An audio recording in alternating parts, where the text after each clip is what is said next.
Eu sou babaca por contar à minha amiga que acidentalmente estive dormindo com o noivo dela? Antes de qualquer coisa, preciso que você assista esse vídeo inteiro antes de formar uma opinião. Há uma coisa que eu preciso dizer antes de entrar nos fatos. Eu não sou uma pessoa que gosta de drama, não no sentido de alguém que evita conflito por fraqueza ou por incapacidade de lidar com coisas difíceis, mas no sentido genuíno de alguém que encontrou, ao longo de quase 30 anos, formas de resolver as próprias questões sem precisar transformá-las em espetáculo. Tenho orgulho disso, ou pelo menos tinha. Essa situação não me permitiu essa elegância, e demorei um tempo para aceitar que havia coisas que simplesmente excedem a capacidade de qualquer pessoa de resolver sozinha com método e silêncio. O fato de que estou aqui, escrevendo isso para estranhos, é a evidência mais clara que tenho de que aquele orgulho teve que ceder. Meu nome é Marina, tenho 29 anos. Trabalho com marketing digital, moro sozinha num apartamento de 2 quartos em São Paulo, que é grande demais para uma pessoa e pequeno demais para todos os pensamentos que ficam circulando dentro dele nas últimas semanas. Sou o tipo de pessoa que resolve os próprios problemas, que não gosta de pedir ajuda, que prefere ruminar em silêncio a expor fraqueza. Esse post é a exceção a tudo que eu sou, e o fato de que estou aqui, escrevendo isso,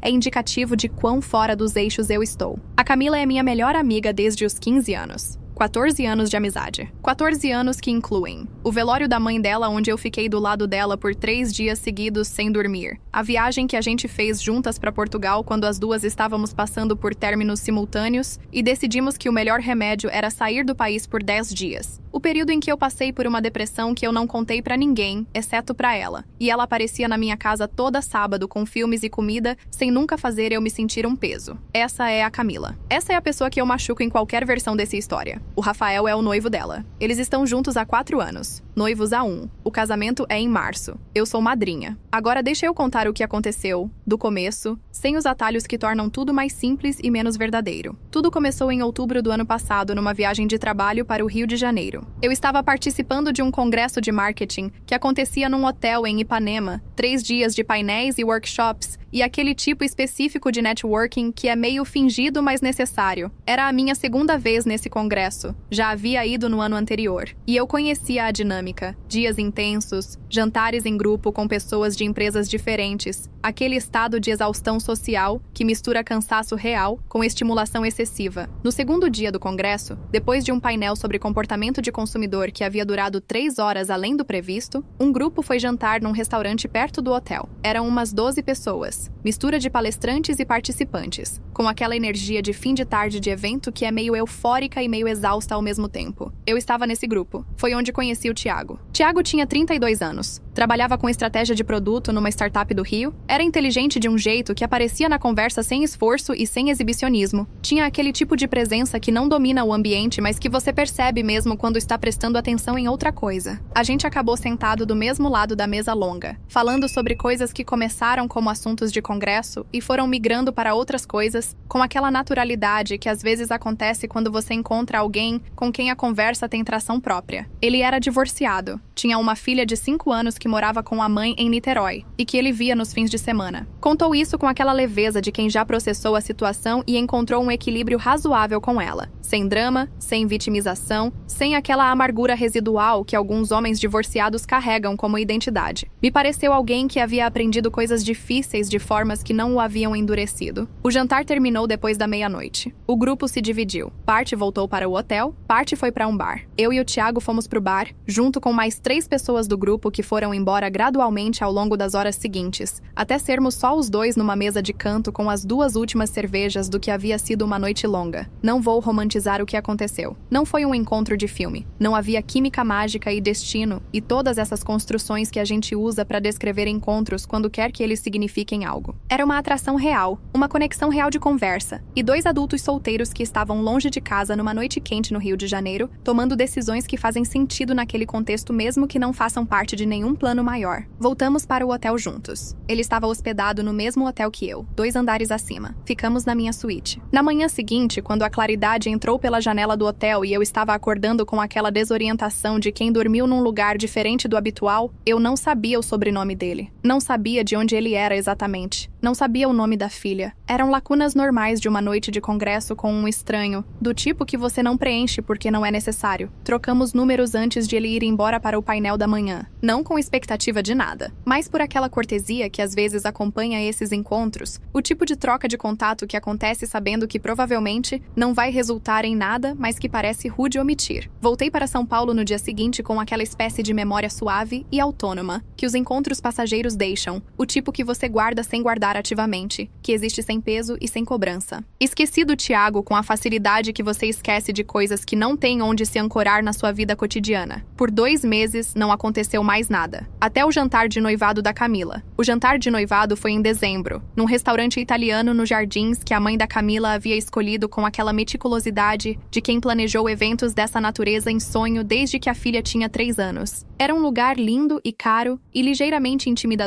na forma como lugares lindos e caros às vezes são. Aquela sensação de que você precisa ter uma postura específica para ser digno do ambiente. Eu cheguei às 8, como estava marcado, com o presente que eu havia passado uma semana inteira escolhendo. Uma caixa de itens para uma viagem de lua de mel, coisas práticas e algumas não práticas. Embrulhada de um jeito que levou 40 minutos e 3 rolos de fita adesiva. Eu estava feliz. Não da forma performática de quem está feliz porque é esperado que se esteja feliz. Genuinamente. Com aquela satisfação específica de ver uma amiga que você ama chegar num ponto da vida que ela queria chegar. A Camila estava radiante. Daquele jeito que algumas pessoas ficam quando estão no centro de algo que significa muito para elas. O cabelo, o vestido, o jeito de se mover pela sala cumprimentando as pessoas. Tudo tinha aquela qualidade de alguém que está exatamente onde deveria estar. E então eu vi o noivo. Rafael, eu conhecia. Havia sido apresentada a ele outras vezes. Havia jantado com eles algumas vezes. Havia ouvido a Camila falar sobre ele por 2 anos, antes de ele aparecer pessoalmente na minha vida. Rafael era alto, trabalhava com finanças, era quieto de um jeito que a Camila chamava de reservado, e que eu havia catalogado mentalmente como tímido e introvertido, sem nenhum julgamento de valor. Não era meu tipo nem de longe, mas ele claramente era o tipo dela, e isso era o que importava. Mas aquela noite, ao lado do Rafael, havia outro homem. Eu precisei piscar 2 vezes. O Thiago estava de pé ao lado do Rafael com um copo de vinho na mão, e aquela expressão de quem está sendo apresentado a muita gente nova em pouco tempo e está gerenciando isso com cordialidade profissional. Ele usava uma camisa azul que eu não havia visto antes, mas havia detalhes que o meu sistema nervoso registrou antes que a minha consciência processasse. O jeito de inclinar a cabeça levemente quando escutava, o gesto de passar a mão na nuca quando estava pensando. Era o Thiago do Rio. Fiquei parada por 1 segundo que foi longo demais. A Camila apareceu no meu campo de visão, vindo na minha direção com aquele sorriso de anfitriã feliz. E eu tive exatamente o tempo de uma respiração rápida para reorganizar o rosto. Marina! Ela me abraçou com aquela intensidade que a Camila sempre abraça. Aquela presença total que é uma das coisas que eu amo nela. Que saudade! Vem! Você ainda não conheceu a família do Rafael toda. E o Thiago também está aqui. Melhor amigo dele desde a faculdade. Veio especialmente do Rio. Melhor amigo. Desde a faculdade. Thiago, disse ele quando a Camila nos apresentou, estendendo a mão com aquela cordialidade neutra que as apresentações sociais exigem. E nos seus olhos havia o mesmo reconhecimento que estava nos meus. Com a mesma contenção, a mesma rapidez de cálculo que acontece quando você e outra pessoa precisam decidir simultaneamente e sem combinação prévia o que vão fazer com uma informação. Marina, eu disse, madrinha de casamento. Ele apertou minha mão com firmeza normal, sem nenhum sinal de nada além de cortesia, e disse que havia ouvido falar muito de mim pela Camila. A noite inteira foi assim. 2 adultos numa sala, conversando com outras pessoas, se cruzando ocasionalmente com a habilidade específica de quem está ativamente gerenciando a distância entre si, sem que ninguém ao redor percebesse nada além de 2 desconhecidos sendo educados um com o outro. Eu bebi mais do que deveria. Não ao ponto de perder o controle, mas o suficiente para que o vinho funcionasse como aquele tipo específico de anestesia que você usa quando precisa continuar presente numa situação, enquanto uma parte de você está em colapso silencioso em algum canto. Voltei para casa de táxi às 11h30. Fiquei sentada no banco de trás, olhando para as luzes da cidade passando e tentando organizar o que havia acontecido numa estrutura que fizesse sentido. Não consegui. Fui para a cama às 2 da manhã sem ter conseguido, e acordei às 6 com a mesma bagunça ainda lá, só que mais cansada. Nas semanas seguintes, fiz o que faço com problemas que não tenho solução imediata. Coloquei dentro de uma caixa mental, fechei a caixa e continuei funcionando. Funcionou por um tempo, até não funcionar mais. Tem uma coisa específica sobre carregar um segredo que não é só seu que eu não havia entendido antes de viver isso. Havia algo que eu não havia admitido ainda nem pra mim mesma durante aquelas semanas de silêncio, e que só consegui nomear depois de muitos dias carregando aquele peso. Eu havia gostado da conversa com o Thiago naquela noite no Rio. Não romanticamente, não da forma que cria expectativa ou saudade, mas da forma como às vezes você gosta de uma conexão que tem começo, meio e fim definidos, que não precisa de continuidade para ter sido real. Era uma memória que eu havia guardado com aquela leveza de coisa que não pede nada. E agora aquela memória havia se tornado uma complicação. Havia se tornado um dado em equação alheia, um elemento de uma história que eu não havia escrito e que de repente me incluía em capítulos que não eram meus. Havia uma injustiça específica nisso. Não a injustiça dramática de quem foi prejudicada, mas a injustiça burocrática de quem foi incluída numa narrativa sem consentimento. Eu precisava ser honesta comigo sobre isso também, porque a decisão de contar ou não contar não poderia ser tomada exclusivamente por razões altruístas se havia razões egoístas operando por baixo. Não é que as razões egoístas invalidem o ato, mas precisavam ser reconhecidas para que eu soubesse o que estava fazendo de verdade quando fizesse. A razão egoísta era simples. Eu não queria ser a pessoa que sabia. Não queria carregar aquilo indefinidamente, aparecer em jantares com eles dois, estar presente no casamento, posar em fotos, ser madrinha, com aquele peso instalado permanentemente em algum lugar entre o estômago e o peito. Não havia versão desse futuro em que eu conseguisse ser completamente presente porque havia uma parte de mim que estaria sempre parcialmente em outro lugar, gerenciando aquilo. Era uma razão egoísta, mas era minha, e eu não me arrependo de tê-la reconhecido, porque reconhecer motivos impuros não os invalida, apenas os coloca no lugar certo dentro da equação. Fiz uma ligação na semana seguinte para a minha prima Renata, que é a pessoa na minha vida com mais experiência em situações de relacionamento e com menos tolerância para respostas que não são honestas. Não contei os detalhes. Disse que estava numa situação hipotética onde eu sabia algo que podia machucar uma amiga e estava em dúvida sobre contar. Renata ficou quieta por um momento e então disse algo que eu guardei. A pergunta certa não é se você vai machucar ela contando. A pergunta é: você vai conseguir ser a amiga que ela precisa sem contar? Porque se a resposta for não, então não contar não é gentileza, é conveniência. Desliguei e fiquei com aquela frase por dias. Quando você guarda segredos seus, há uma relação direta entre você e a informação. Você decide o que revelar, para quem, quando, e o custo de revelar ou não revelar é seu. Mas quando o segredo envolve outras pessoas que não sabem que estão envolvidas, a dinâmica é completamente diferente. Você carrega algo que pertence a elas tanto quanto a você, e a decisão de revelar ou não revelar tem consequências que você não pode controlar e danos que você não pode prever com precisão. Eu sabia. A Camila não sabia. O Rafael sabia. O Thiago sabia. Éramos 3 pessoas sentadas ao redor de uma quarta que estava planejando o casamento sem saber que havia uma camada inteira da realidade que estava sendo gerenciada sem ela. Aquilo não é uma posição confortável de ocupar. Eu já havia lido suficiente teoria sobre ética e relacionamentos para saber que havia pelo menos 3 posições defensáveis nessa situação, todas com argumentos razoáveis, todas com custos reais. A primeira posição, não contar. O encontro no Rio havia sido antes do noivado. De fato, antes de eu saber que o Thiago existia na vida da Camila de qualquer forma. Não havia traição de minha parte porque eu não sabia que havia nada a trair. O que aconteceu foi um acidente de contexto, não uma escolha antiética. Contar destruiria a Camila,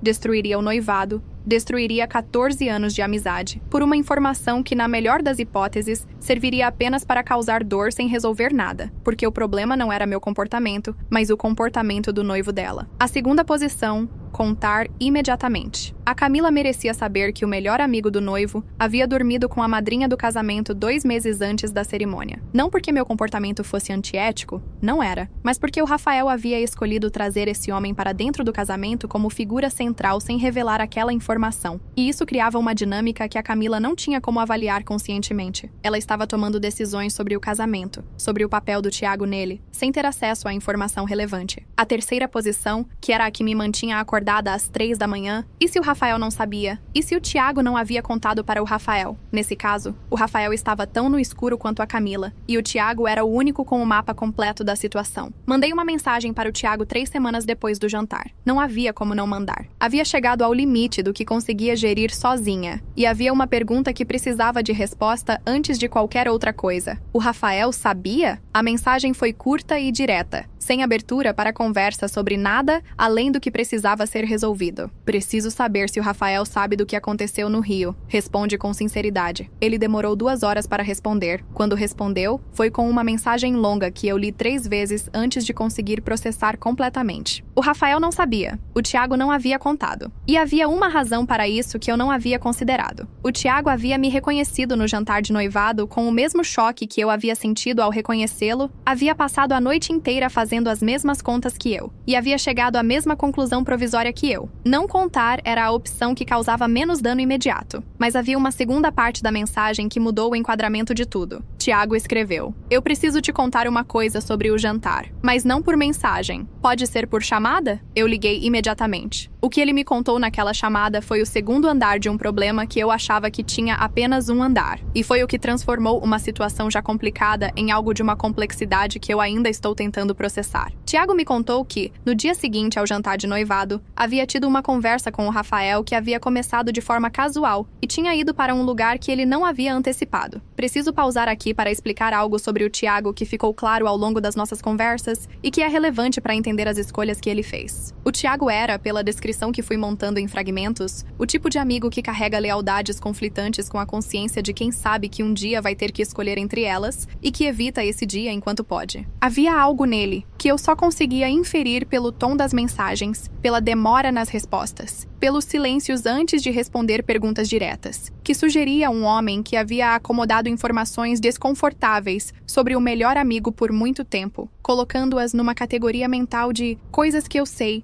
mas não ajo sobre, e que agora via essa categoria explodir de dentro por conta de uma coincidência geográfica que nenhum dos dois havia planejado. Havia um elemento quase tragicômico nisso, se você olhasse de longe o suficiente para encontrar graça em algo que de perto não tinha nenhuma. Rafael havia puxado o assunto da Marina, da madrinha, não como conversa social casual, mas com uma especificidade que havia alertado o Thiago. Rafael queria saber o que o Thiago havia achado de mim, se eu havia parecido estranha, distante, diferente do que a Camila costumava descrever. Se eu havia dito alguma coisa fora do comum. Thiago havia respondido com evasivas, achando que Rafael estava apenas tentando entender a dinâmica do noivado. Mas Rafael havia continuado, e num momento da conversa havia deixado escapar algo que o Thiago não esperava. Rafael sabia do congresso no Rio. Rafael queria saber o que o Thiago havia achado de mim. Se eu havia parecido estranha, distante, diferente do que a Camila costumava descrever. Se eu havia dito alguma coisa fora do comum. Thiago havia respondido com evasivas, achando que Rafael estava apenas tentando entender a dinâmica do noivado. Mas Rafael havia continuado, e num momento da conversa havia deixado escapar algo que o Thiago não esperava. Rafael sabia do congresso no Rio, não dos detalhes. Não sabia do Thiago especificamente, não sabia do que havia acontecido entre nós. Mas sabia que eu havia estado em Ipanema em outubro, porque a Camila havia mencionado de passagem, e havia ficado com aquela informação de uma forma que o Thiago descreveu como não normal para alguém que só está mapeando a agenda da própria noiva. A implicação era desconfortável e eu precisei sentar com ela por alguns minutos antes de conseguir articular por que me deixava perturbada. Rafael estava, por alguma razão que eu não conseguia ainda entender completamente, interessado no que eu havia feito em outubro no Rio de Janeiro, com uma especificidade que ia além da curiosidade casual, com um foco que sugeria que havia informação que ele estava tentando recuperar ou confirmar. "Você acha que ele sabe?" Perguntei ao Thiago. "Não sei o que ele sabe", disse o Thiago, "mas sei que ele estava perguntando do jeito de quem está procurando confirmar uma suspeita, não de quem está curioso sem motivo." Ficamos em silêncio por um momento na chamada. Havia coisas que nenhum dos dois estava dizendo e que os dois sabiam que não estavam sendo ditas. "Você precisa me contar uma coisa", eu disse finalmente. "O Rafael, você confia nele? Do que você sabe sobre ele como pessoa, como amigo? Ele é o tipo de homem que a Camila acha que ele é?" O silêncio do Thiago antes de responder foi longo demais. "Eu conheço o Rafael desde os 19 anos", ele disse finalmente. "Ele é meu melhor amigo, e eu não sei se consigo responder essa pergunta da forma que você está pedindo que eu responda." Isso não era resposta. Era esquiva, mas era uma esquiva que dizia coisas que uma resposta direta não diria. Terminei a chamada com mais perguntas do que havia começado, e com a sensação de que o problema que eu estava tentando resolver havia mudado de forma durante a conversa, que o que eu precisava decidir não era mais apenas se contava ou não contava para a Camila o que havia acontecido acontecido no Rio, mas o que fazer com a suspeita que havia se instalado de que havia algo mais acontecendo que eu não tinha acesso suficiente para entender completamente. Passei a semana seguinte observando. É uma posição desconfortável, observar uma amiga de dentro de um segredo. Cada interação com a Camila naquela semana tinha uma camada extra. Ela falando sobre o casamento com aquela alegria que era genuína, e que eu recebia com um sorriso que era genuíno, e que ao mesmo tempo estava sendo gerenciado de uma forma que nunca havia sido necessária antes. Ela mandou mensagem me pedindo para ajudar a escolher o buquê. Me enviou fotos de modelos,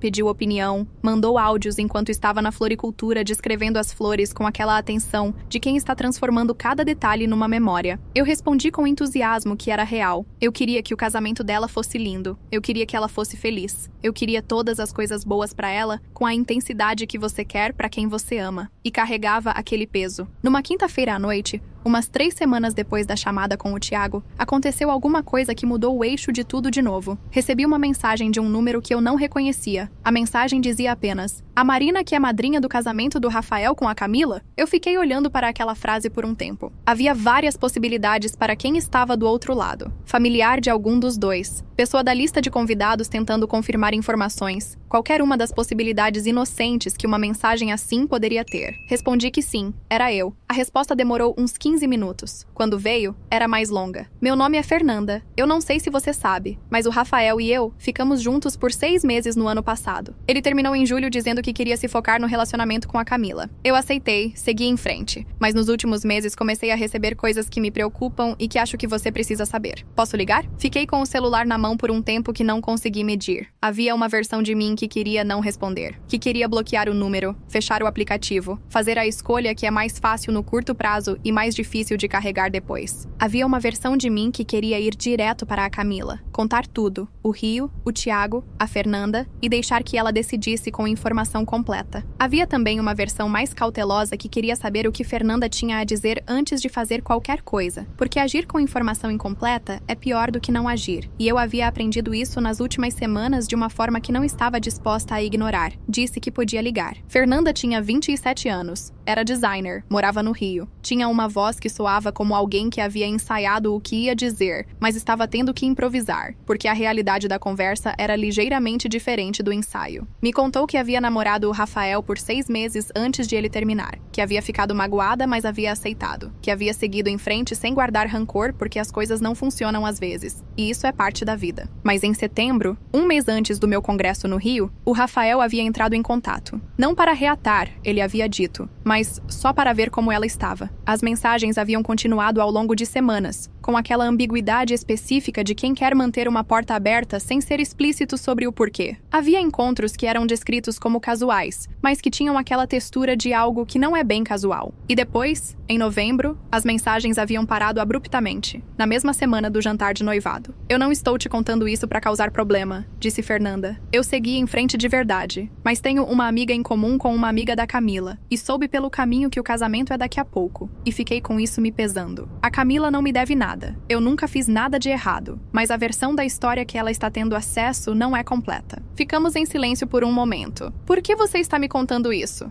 perguntei. "Por que a madrinha e não a própria Camila? Porque você pode avaliar o que fazer com essa informação melhor do que eu", disse ela. "Eu sou a ex do noivo. Qualquer coisa que eu disser vai ser filtrada por esse contexto. Você é a melhor amiga dela. Você conhece ela. Você sabe o que ela consegue receber e como." Era uma lógica que eu entendi e que ao mesmo tempo me incomodou profundamente, porque colocava em mim uma responsabilidade que eu não havia pedido e que se somava à responsabilidade que eu já estava carregando sobre o Rio. Terminei a chamada. Fui até a janela do apartamento e fiquei olhando para a rua lá embaixo com aquela sensação específica de quando você está no meio de algo que vai mudar coisas de forma permanente e não há mais caminho de volta para o antes. Não havia mais como não fazer nada. A questão havia se transformado. Não era mais "devo contar sobre o Rio", mas "o que fazer com tudo isso que sei sobre o Rafael?" Passei os dias seguintes após a chamada com Fernanda num estado de vigilância quieta. Reli todas as mensagens que a Camila havia me mandado nos últimos meses sobre o Rafael com os olhos de quem já sabe algo que não sabia antes. Havia momentos momentos em que ela o descrevia de uma forma que soava levemente performática. Não mentindo, mas como se estivesse convencendo a si mesma ao mesmo tempo em que me convencia. Aquele jeito de enfatizar demais as qualidades de alguém quando você está com medo de que a narrativa tenha lacunas. Havia uma mensagem específica, de setembro, que havia me parecido normal na época e que agora tinha outra textura. A Camila havia mandado um áudio descrevendo um jantar e havia dito: "Ele tem sido tão atencioso, sabe? É como se ele estivesse tentando me mostrar algo." Setembro era exatamente o mês em que as mensagens com a Fernanda estavam acontecendo. A atenção do Rafael naquele período tinha um contexto que mudava completamente o que ela significava. Percebi que havia chegado ao limite do que eu podia raciocinar sozinha. Eu amava a Camila de um jeito que tornava impossível ser objetiva. E ser subjetiva demais era tão perigoso quanto ser fria demais. Havia um conjunto de informações que pertenciam a Camila e que estavam sendo retidas dela. E eu me recusava a ser mais uma das pessoas que as retinha. E aí veio a pergunta que ficou no centro de tudo nas semanas seguintes. Qual é a diferença entre proteger uma amiga e destruí-la? Preciso contar uma coisa sobre a Camila que é relevante para entender por que essa decisão era mais complicada do que parece do lado de fora. A Camila havia passado por um término devastador aos 23 anos. Um namorado de 2 anos.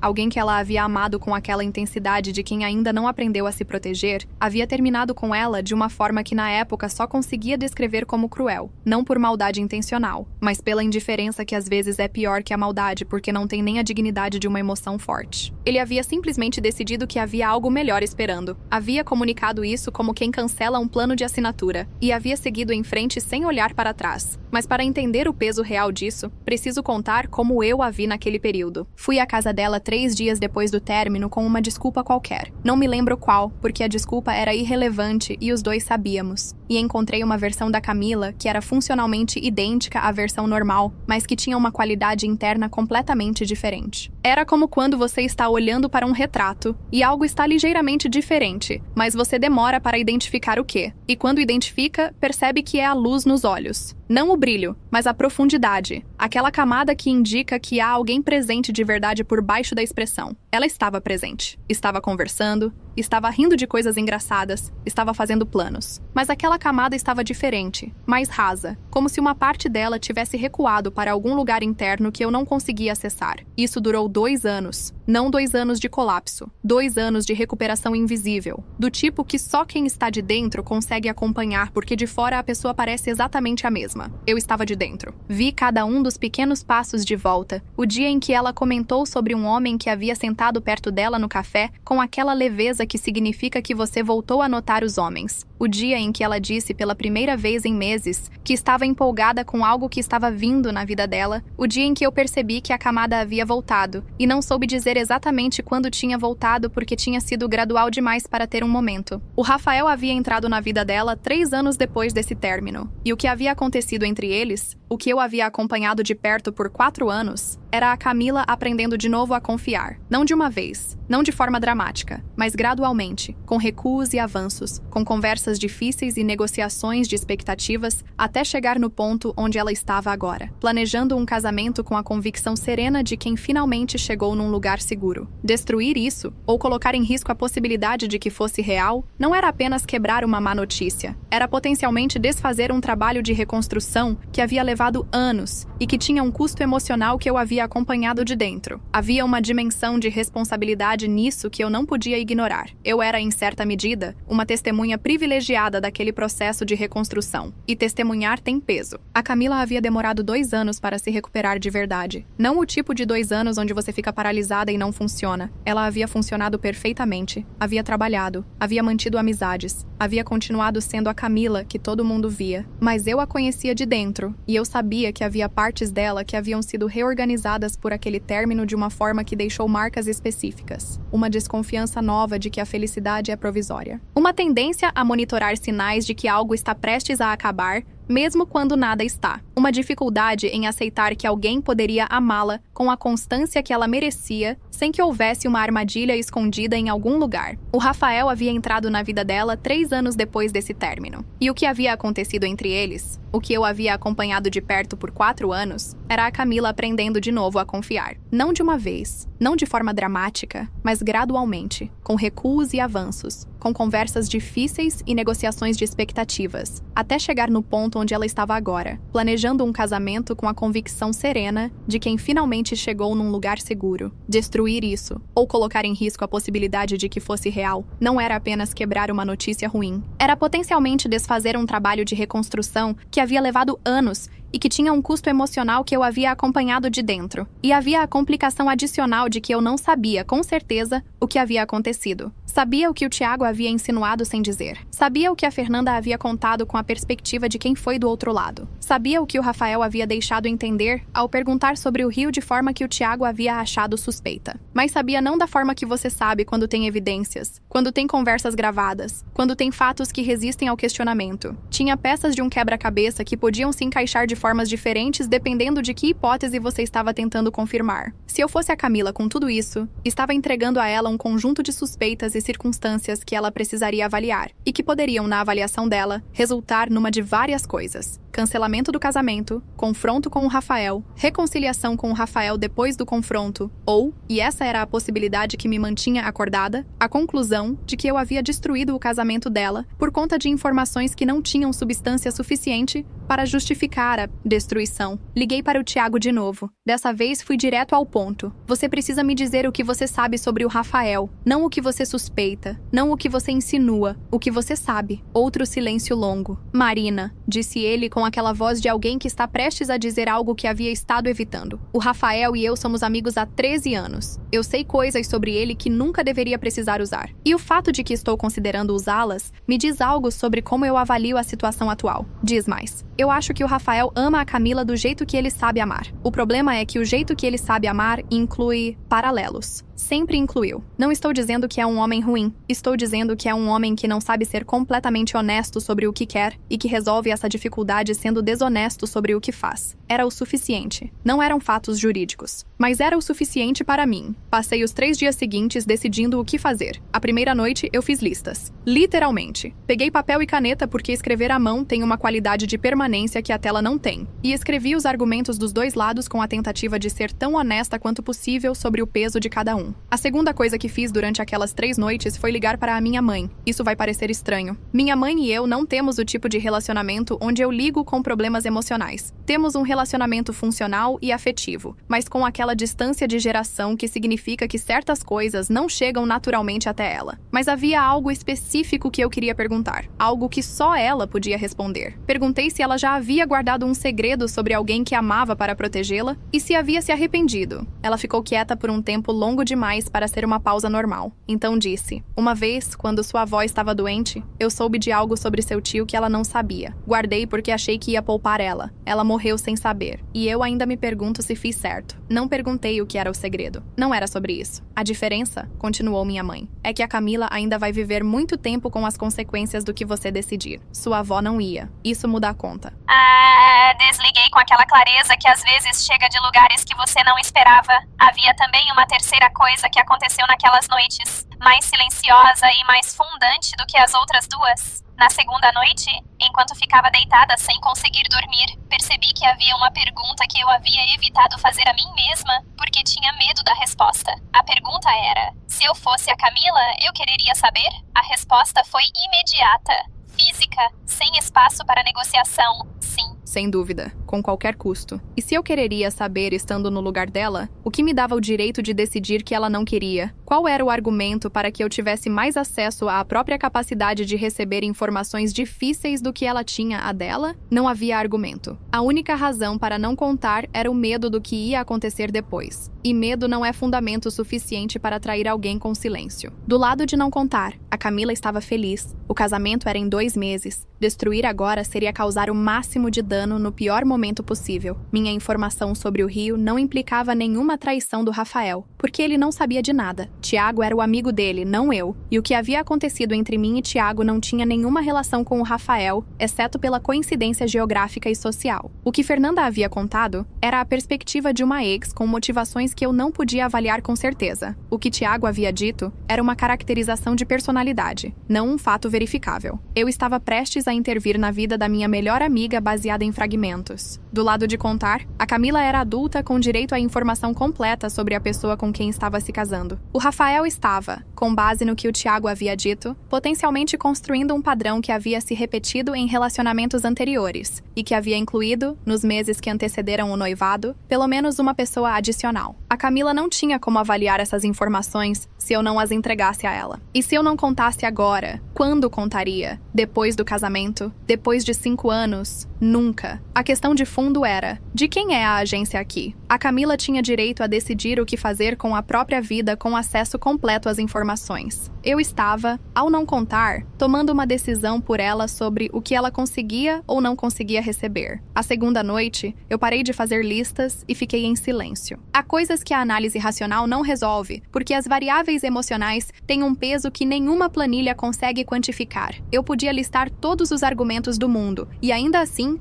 a decisão no final ia ser tomada por algo mais visceral, mais fundamental, que era o que eu achava que uma amiga verdadeira devia fazer. E eu cheguei a uma conclusão que era simples e que não tinha nada de fácil. Uma amiga verdadeira não decide por você o que você consegue receber. Uma amiga verdadeira entrega a informação e fica ao lado enquanto você decide o que fazer com ela. A terceira noite, eu me preparei para a conversa. Não da forma de quem se prepara para dar uma má notícia. Não havia script possível que tornasse aquilo menos doloroso. Mas da forma de quem se prepara para estar presente de verdade, para não recuar quando as coisas ficassem difíceis, para aguentar o que quer que viesse do outro lado da conversa, porque eu havia decidido que a Camila merecia que eu aguentasse. Mandei mensagem pedindo que a gente se encontrasse. Disse que precisava conversar sobre algo importante. Ela respondeu imediatamente com aquela disponibilidade que sempre foi a marca dela. Amanhã de manhã? Aqui em casa? Aqui em casa. A casa onde ela morava com o Rafael. Disse que podia ser, mas que preferia que fosse num lugar neutro. Só as duas. Ela ficou levemente confusa, mas disse que tudo bem, que a gente se encontrava num café perto dela às 10. Naquela noite, antes de dormir, mandei uma última mensagem pro Tiago. Disse que havia decidido contar, que não estava pedindo permissão nem opinião. Estava informando, porque ele era parte da história e merecia saber que a história estava prestes a ser contada. Ele demorou uns 10 minutos para responder. Eu entendo. E eu acho que é a decisão certa. Mas Marina, você está preparada para o que pode vir depois? Não respondi, porque a resposta era não, e porque não havia como estar preparada de verdade para o que a conversa de manhã poderia fazer. O café ficava a 3 quadras do apartamento da Camila. Era um lugar que as duas conheciam há anos, com aquelas mesinhas na calçada e o cheiro de pão que chegava antes da entrada. O tipo de lugar que acumula significado ao longo do tempo porque é onde você vai quando quer conversa de verdade e não só ocupar espaço. Ela chegou 5 minutos antes de mim, que é o padrão dela. A Camila nunca chega atrasada a nada. É uma das suas características que mistura organização com uma espécie de ansiedade de fundo, sobre o tempo que ela nunca admitiu, mas que eu conheço. Estava com o cabelo preso, roupa de fim de semana relaxado, aquele café com leite na mão que é o segundo da manhã. Sempre o segundo porque o primeiro ela toma em casa antes de sair. Me viu chegando e sorriu. O sorriso de quem vai encontrar a melhor amiga numa manhã de sábado. Aberto, sem suspeita, sem preparação para o que estava prestes a acontecer. Aquele sorriso foi a coisa mais difícil de ver. Sentei na cadeira à frente dela, pedi um café. Ficamos uns 2 minutos no ritmo habitual de conversa. Como estava, como havia sido a semana, alguma coisa sobre um vídeo que ela havia mandado no grupo dias antes. O ritmo normal de duas amigas que se encontram. Ficamos uns 2 minutos no ritmo habitual de conversa. Como estava, como havia sido a semana, alguma coisa sobre um vídeo que ela havia mandado no grupo dias antes. O ritmo normal de duas amigas que se encontram. Então, ela me olhou de um jeito diferente. A Camila tem uma capacidade específica de ler situações que eu sempre admirei e que naquele momento eu desejei que ela não tivesse. O que está acontecendo? Ela disse. Não como pergunta, como constatação. Respirei. Eu preciso te contar uma coisa que vai ser difícil de ouvir. E eu preciso que você me deixe terminar antes de responder, porque tem mais de uma camada e cada camada muda o contexto da anterior. Ela pousou o café. Cruzou os braços de um jeito que não era defensivo, mas que era preparatório. O gesto de quem está se organizando internamente para receber impacto. Pode falar. Contei tudo. Do começo, com a cronologia que tornava cada parte compreensível no contexto da anterior. O congresso no Rio. O Tiago. O jantar de noivado. O reconhecimento mútuo. A mensagem que mandei para o Tiago e o que ele havia me dito sobre o Rafael. A Fernanda. As semanas de silêncio enquanto eu tentava decidir o que fazer. Falei por quase 40 minutos. Ela não me interrompeu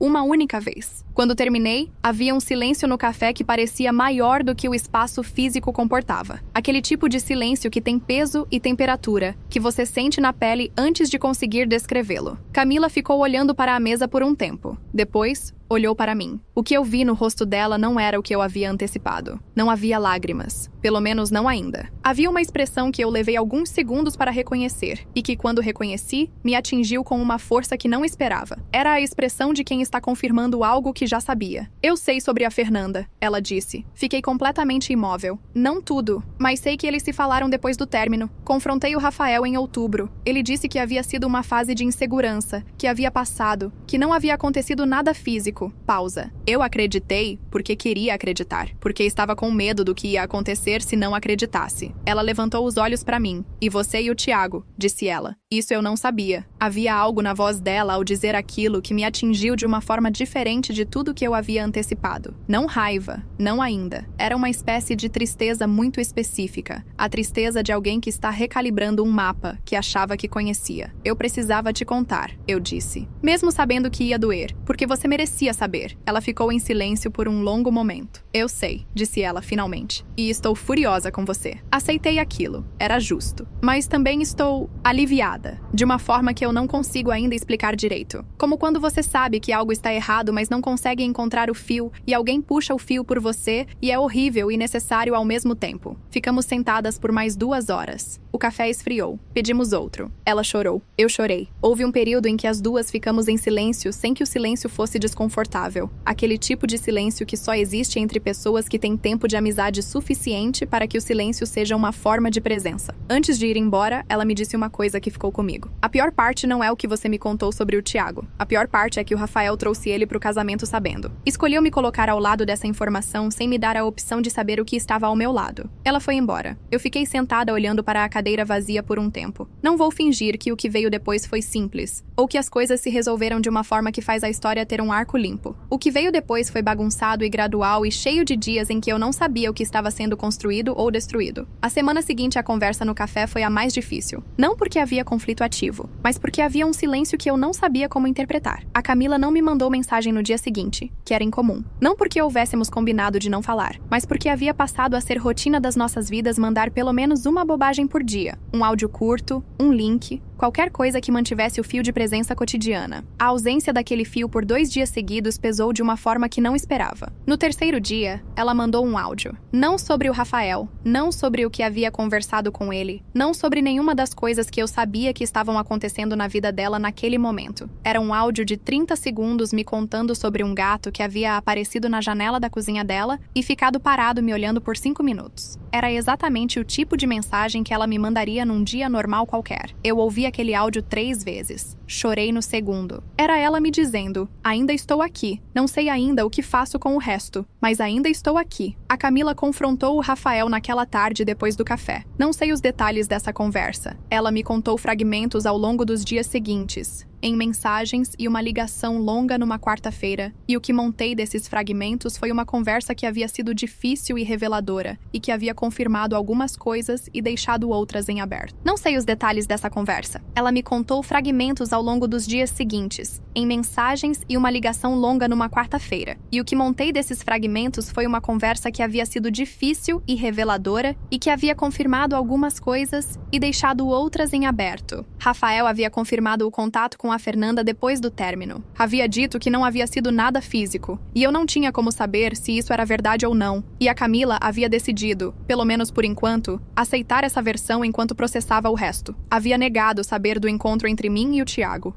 o que o Thiago me confirmou depois ser verdade, que o Rafael de fato não sabia. E havia ficado demonstravelmente abalado pela revelação de que o melhor amigo e a madrinha haviam tido um envolvimento antes do noivado. Não por ciúme ou possessividade, mas pelo tipo de abalo que acontece quando você percebe que há dinâmicas ao seu redor que você não estava gerenciando. O casamento foi adiado, não cancelado, pelo menos não imediatamente. A Camila me ligou uma semana depois da conversa no café e me disse que ela e o Rafael estavam fazendo terapia de casal, que o casamento estava suspenso até que houvesse mais clareza sobre o que cada um queria e o que era possível construir com honestidade, que ela não havia tomado nenhuma decisão definitiva e que não sabia quanto tempo ia demorar para tomar. Me disse que ainda estava furiosa comigo, mas que depois de vários dias processando, havia chegado à conclusão de que a fúria que sentia por mim era uma fração pequena de uma fúria maior, que era com outras coisas, e que seria injusto direcionar para mim o peso de toda ela. Me perguntou, numa das conversas desses dias, se eu havia contado por ela ou por mim. Era uma pergunta que eu havia feito para mim mesma durante todas aquelas semanas de silêncio, e que eu havia respondido de formas diferentes dependendo da hora e do estado em que estava. Mas a resposta que dei a ela foi a mais honesta que consegui. Eu não sei separar completamente as duas coisas. Parte era por você, parte era porque carregar aquilo sozinha estava me destruindo. Mas posso te dizer que se eu achasse que contar ia te destruir mais do que beneficiar, eu provavelmente não teria contado. A parte que me fez contar foi a convicção de que você merecia escolher com informação completa. O resto foi consequência. Ela ficou em silêncio por um momento. É uma resposta honesta, ela disse. Não sei se é a resposta certa, mas é honesta. O Thiago me mandou mensagem 2 dias depois da conversa no café, quando a notícia do adiantamento havia chegado até ele pelo Rafael. Disse apenas, você fez a coisa certa, mesmo que custe. Respondi, não sei se foi certo. Sei que foi necessário. Ele demorou um tempo para responder. Quando respondeu foi com, às vezes são a mesma coisa. A Fernanda me mandou mensagem uma semana depois. Disse que havia ficado sabendo que a conversa havia acontecido, que o casamento estava suspenso e que sentia uma mistura de alívio e culpa que não sabia muito bem como processar. Disse que esperava que a Camila ficasse bem independente do que decidisse sobre o Rafael. Concordei. A minha relação com a Camila nessas semanas foi estranha de uma forma que não sei descrever de forma completamente precisa. Havia momentos de normalidade, conversas sobre outras coisas, memes, referências ao cotidiano que continuava existindo apesar de tudo. E havia momentos em que eu sentia a presença do que havia mudado entre nós como algo físico. Um espaço novo que havia se aberto que ainda não sabia o que ia virar. Ela não havia me excluído. Não havia dito que a amizade havia acabado. Mas havia algo diferente. Um ajuste de temperatura que eu sabia que levaria tempo para se normalizar, se é que se normalizaria da mesma forma. Eu havia escolhido a verdade e o custo da verdade era esse. Não a destruição, mas a transformação. E transformação, quando você está no meio dela,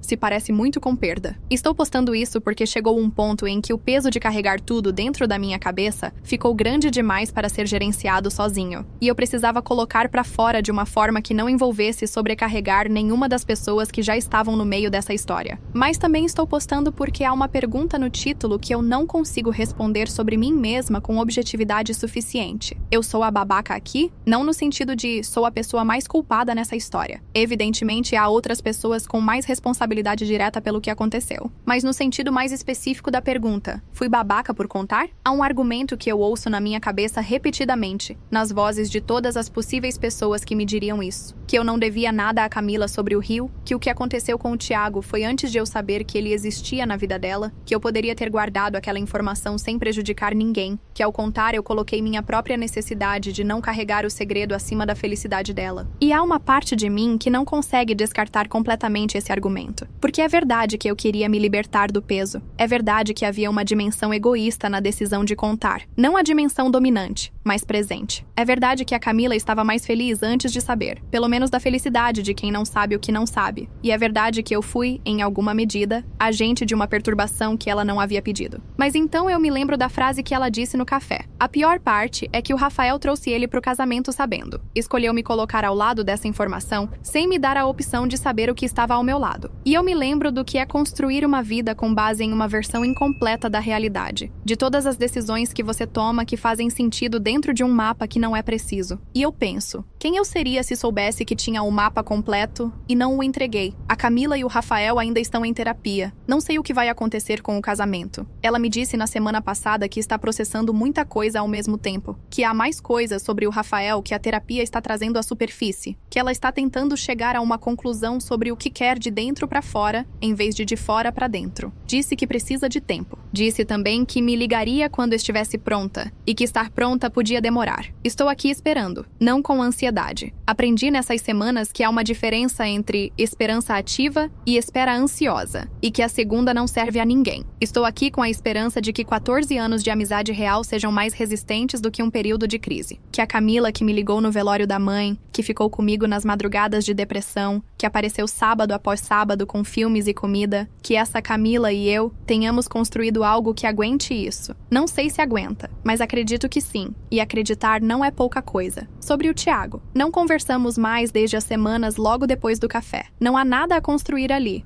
E os dois sabemos. Mas há uma última coisa que ele me disse, numa das últimas mensagens, que ficou comigo de uma forma que não esperava. Ele disse: "Você é a única pessoa que eu conheço que, colocada na mesma situação, teria feito a mesma coisa 2 vezes. A noite no Rio e a conversa com a Camila. As 2 foram decisões de alguém que age de acordo com o que acha certo, mesmo quando o custo não está calculado ainda. Isso é raro. Não sei se é elogio ou diagnóstico. Provavelmente os 2. Quanto à pergunta do título, eu sou a babaca? Honestamente, ainda não sei. Acho que a resposta é uma mistura de não, e talvez e depende de que parte da história você está olhando. Acho que fiz a coisa que achei certa fazer, com as informações que tinha, com as motivações que tinha, com as limitações que tenho. Acho que causei dor que teria acontecido de outra forma de qualquer jeito, só que talvez depois do casamento, e talvez pior. E acho, no fundo, que a Camila, quando estiver pronta, vai saber responder essa pergunta melhor do que eu, porque ela é a única pessoa nessa história que está, simultaneamente, no lugar de mais dor e no lugar de mais clareza. E se ela me disser que fui a babaca, eu vou ouvir com toda a atenção que ela merece. Mas até lá, estou aqui, esperando o telefone tocar.